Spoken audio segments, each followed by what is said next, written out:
Bonjour à tous. Nouvelle vidéo React sur le Burkina Faso. De l'ordre que les équipes du capitaine Traoré est en train de mettre au Burkina Faso, dans le pays des hommes intègres. Donc nous allons écouter une intervention du ministre de l'Agriculture. Donc regardons cette nouvelle vidéo et on va commenter juste après.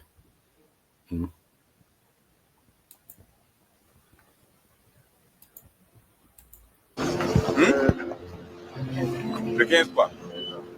Du 15 janvier, nous sommes le 1er février aujourd'hui. Qu'est-ce que vous avez fait? On a fait des travaux.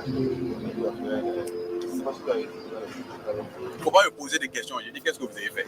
On a eu à travailler, on a fait des fouilles. Les fouilles pour la base vie qui ne dépasse pas le travail d'une journée qu'un ouvrier peut creuser là, c'est ça que vous êtes en train de comptabiliser? Hein? Votre patron, il est où?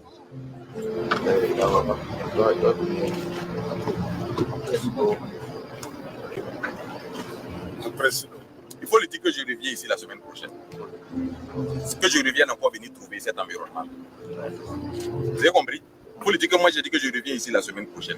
Que je revienne trouver que c'est à ce niveau-là. Un mois de travaux, c'est un mois de travaux. Qu'est-ce que je vous ai dit le jour là? Je ne vous ai pas dit qu'au 1er juin on doit exploiter le périmètre là. Et pourquoi c'est à ce niveau jusqu'aujourd'hui? Hein? Après plus d'un mois? Il y a un qui est là, le chef de mission. Bien, rentré. Écoutez, le jour là, je ne vous ai pas dit. Si, on a pris Je vous ai prévenu, non? Ça fait combien de temps? On a signalé en tout cas à tout moment la non-mobilisation de l'entreprise. Vous avez signalé à qui? Au différentes réunions de chantier. C'est rien seulement le bilan est arrivé. Le ciment vient d'arriver. Je reviens ici la semaine prochaine.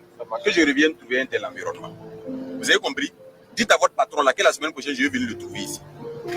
C'est pas la semaine prochaine. À partir de demain, là, il n'y a qu'à être ici. Chaque jour, il passe signaler. Où est le DP là? Le directeur provincial de la police. La police est revendée. Vous êtes là. Chaque jour, chaque matin, il vient s'enregistrer chez vous. Le soir, il revient s'enregistrer chez vous. À partir d'aujourd'hui, vous donnez son nom là. Vous vous assurez de sa présence ici là, jusqu'à ce que le chantier finisse. Vous avez compris? Ok. C'est ce qu'on veut. Je reviens dans une semaine. J'ai dit, hein, c'est dans une semaine. Ok. Dans une semaine que je reviens trouver cet environnement. On s'exprime lorsqu'on exprime la frustration en tant que maître d'ouvrage, en tant que responsable au niveau étatique. C'est avec juste raison, parce qu'il y a beaucoup d'attentes. Et quand on arrive à trouver qu'il n'y a pas le sérieux qu'il faut qu'il y ait mis pour que le travail puisse être conduit, ça peut nous amener à être excédés. Aujourd'hui, c'est avec vraiment beaucoup de satisfaction, beaucoup de fierté aussi, parce que nous nous rendons compte que nos efforts ont donné fruit. Ça fait l'objet de beaucoup de commentaires sur l'état d'avancement du chantier, sur le fait qu'il n'y avait pas de perspective sur la fin du chantier. Aujourd'hui, c'est une réalité et je suis heureux que tout le monde puisse venir constater avec nous. Je pense que c'est un périmètre assez particulier parce que c'est une source d'eau naturelle et qu'on recueille pour pouvoir faire une irrigation. Et c'est assez particulier. Ça apporte une plus-value dans la zone. Je pense qu'il y a 3 villages qui vont en bénéficier et 280 hectares pour le périmètre global et 240 hectares de superficie utile agricole. C'est une plus-value énorme. Si on va sur un rendement de 6 tonnes à l'hectare sur 2 campagnes, je pense que vous pouvez avoir une idée de ce que ce périmètre-là va générer en tant que plus-value dans notre production ou dans la production globale dans notre pays.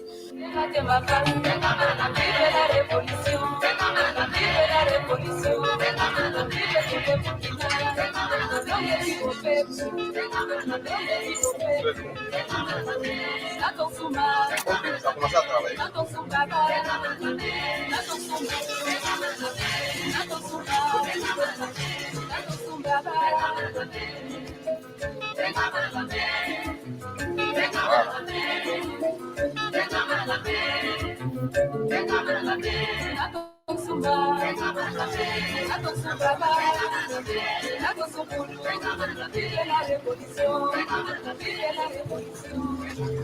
tout cas, nous sommes très satisfaits de ce que nous observons là. Je pense que les populations le sont aussi, parce qu'elles étaient sceptiques au début.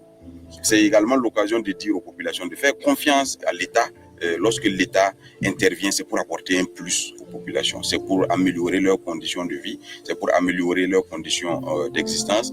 Et je pense que sous le magistère du camarade capitaine Ibrahim Traoré, il y a eu tellement de preuves de ce genre, tellement de preuves de l'engagement de l'État, d'un État qui se soucie du bien-être de ses populations, d'un État qui se soucie du mieux-être de ses populations, mais également un État qui se soucie du développement de la production de manière générale. Et les preuves sont à foison et je pense que chacun devrait désormais faire confiance aux acteurs, faire confiance à l'État, faire confiance aux structures publiques. Nous ne regardons pas de manière subjective les entreprises ou ceux qui interviennent sur les périmètres. C'est l'efficacité et le sérieux que nous recherchons. La preuve, il y a une entreprise qui était ici, malgré toutes nos interpellations, malgré tous nos efforts, il n'y avait pas de bonne foi. Voilà qu'aujourd'hui, une autre entreprise burkinabé, il faut le dire, c'est important de le dire, burkinabé est arrivé à nous livrer le périmètre vraiment dans des délais qui sont acceptables et qui nous permettent aujourd'hui d'être tous heureux, de pouvoir nous réjouir et que ce périmètre-là puisse être mis à nous. C'est donc un appel à lancer à l'ensemble des acteurs. Lorsqu'on doit intervenir sur des projets qui portent atteinte ou qui ont un impact direct sur la vie de la population, il faut les prendre avec le plus grand sérieux. Et en tant que premier responsable, avec la mission que nous avons de la part de son Excellence le capitaine Ibrahim Traoré, c'est normal que par moment on veuille aller très très vite et qu'on puisse mettre un peu plus de rigueur pour pouvoir parvenir au résultat. Félicitations à l'entreprise, félicitations au PRECA.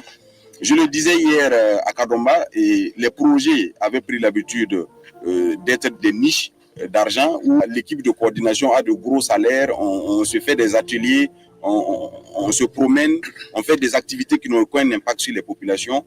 Ça fait le deuxième périmètre que nous avons, ça fait un cumul de près de 1000 hectares si on considère la superficie d'hier et celle d'aujourd'hui additionnée. Ça a été fait dans le cadre d'un projet. C'est pour dire que c'est possible. Et c'est ce que nous devons faire. Lorsque nous partons nous endetter, nous endettons les générations futures. Il faut que nous puissions faire des investissements structurants qui vont générer de la richesse et faciliter le remboursement de ces prêts-là.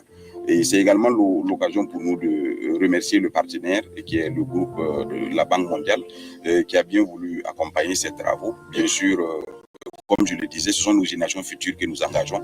Mais là, nous sommes contents de les engager sur un tel travail qui a été fait et dont la production va permettre, bien sûr, de générer une plus-value et qui va faciliter le remboursement. Et nous pourrons demain dire aux générations futures que le prêt que nous avions pris, voilà ce que nous avons fait avec. Voilà. Je pense que c'est plus facile à dire que de dire que nous avons pris un prêt pour faire des ateliers, pour faire des missions, pour faire des colloques et pour se payer de gros salaires et pour payer du carburant et je pense que j'en passe. C'est un appel à l'ensemble des acteurs qui interviennent dans le cadre de ces projets-là pour que nous puissions avoir des investissements structurants au profit des populations.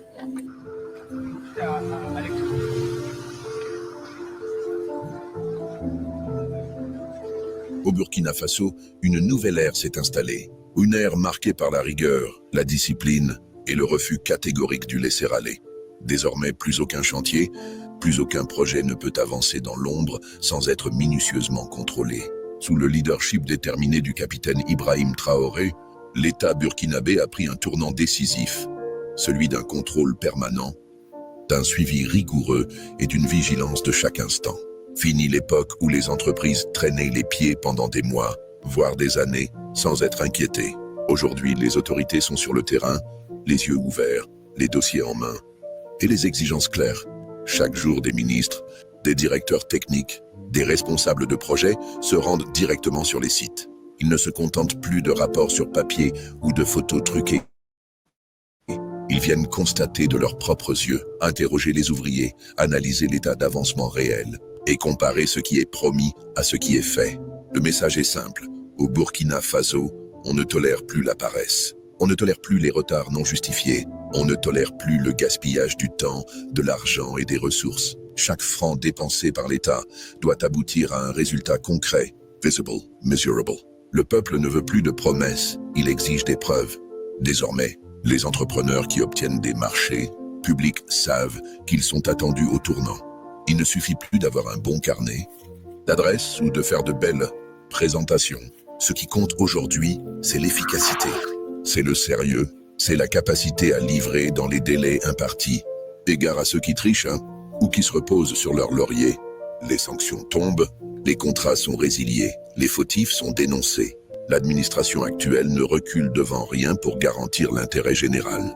L'objectif est clair, aucun chantier ne doit stagner, aucun projet ne doit mourir dans les cartons. Le peuple burkinabé mérite des résultats et il les aura. Ce changement radical de mentalité est l'un des fruits visibles de la révolution populaire progressiste. Depuis que le capitaine Ibrahim Traoré a pris les rênes du pays, une nouvelle culture de responsabilité est née. L'État a montré l'exemple. Les dirigeants ne se contentent plus de discours. Ils agissent, ils s'impliquent personnellement, ils marchent dans la boue, inspectent les fondations, questionnent les chefs de mission. Cette proximité avec le terrain permet de détecter rapidement les blocages, d'y apporter des solutions et d'accélérer l'exécution des travaux. Le travail, et rien que le travail, est désormais la boussole de l'action publique. Cette nouvelle dynamique s'accompagne aussi d'un changement profond dans la relation entre l'État et les citoyens. Les populations sont de plus en plus impliquées dans le suivi des projets. Elles sont appelées à signaler les irrégularités, à surveiller les chantiers dans leur localité, à faire entendre leur voix. L'État burkinabé fait désormais confiance à son peuple et compte sur sa vigilance pour maintenir la pression, car cette révolution ne se fera pas sans le peuple. Elle a besoin de tous les regards, de toutes les consciences, de tous les bras. Et ce contrôle généralisé dépasse les seuls chantiers d'infrastructure. Dans tous les secteurs, éducation, santé, agriculture, transport, énergie, les mêmes exigences s'appliquent. Partout, on exige de la discipline. Partout, on exige du résultat. Les autorités savent que chaque retard pénalise des vies. Chaque négligence peut coûter cher à la nation. Voilà pourquoi elles ont décidé de ne plus tolérer l'inertie. Le travail bien fait est devenu une priorité nationale. La compétence, l'engagement et la loyauté envers le pays sont désormais les critères qui comptent. Ce n'est pas un hasard si les résultats commencent à se faire sentir. Des infrastructures sortent de terre, des écoles s'équipent, des centres de santé ouvrent, des périmètres agricoles sont aménagés, des routes se modernisent. Tout cela est le fruit d'un contrôle constant, d'un engagement sans faille et d'une détermination collective à bâtir un Burkina Faso nouveau. Un Burkina Faso debout, fier, productif. Un Burkina Faso qui refuse la facilité et l'improvisation. Aujourd'hui, il n'y a plus de place pour les dormeurs, les profiteurs, les passifs. Le pays avance et chacun doit avancer avec lui. Si la paresse était tolérée hier, elle est aujourd'hui combattue.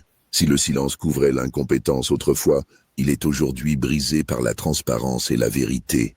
Le peuple burkinabé ne veut plus de slogans, il veut du concret. Il veut que chaque projet financé améliore son quotidien.